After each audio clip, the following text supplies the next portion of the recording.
2004 elején indította útjára a Pangea Alapítvány azt a tervet, melynek keretében parkokat hoz létre a bolygó különböző pontjain. Azóta folyamatosan épülnek és jönnek létre ezek a parkok.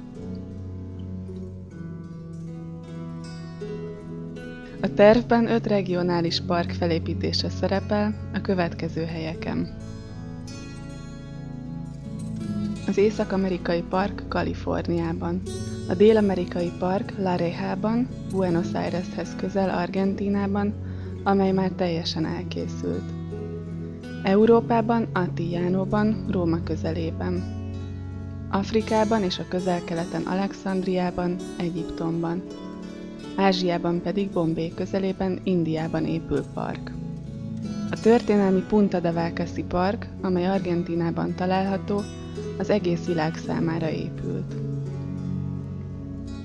Jelenleg a következő országos parkok vannak tervben.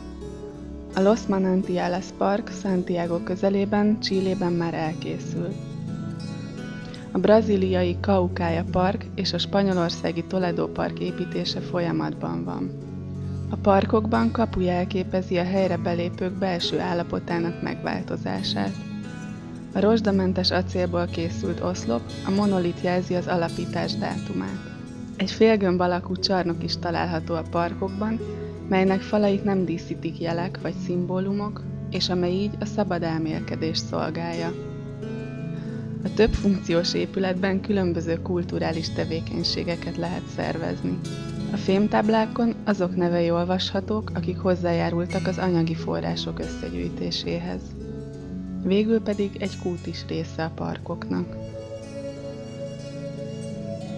A parkok általában a nagyvárosok környékén, fontos közlekedési utak találkozásánál helyezkednek el.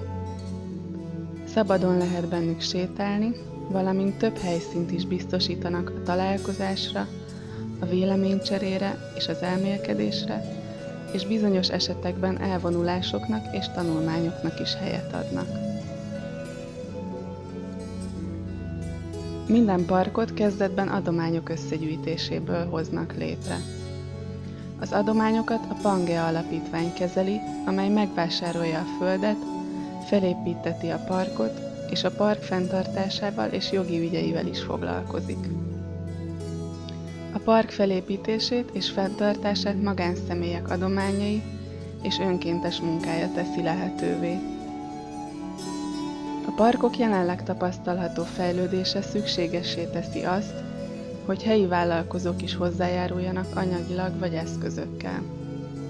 Az is cél, hogy különböző intézmények is közreműködjenek a parkok felépítésében, valamint az ott zajló események megszervezésében.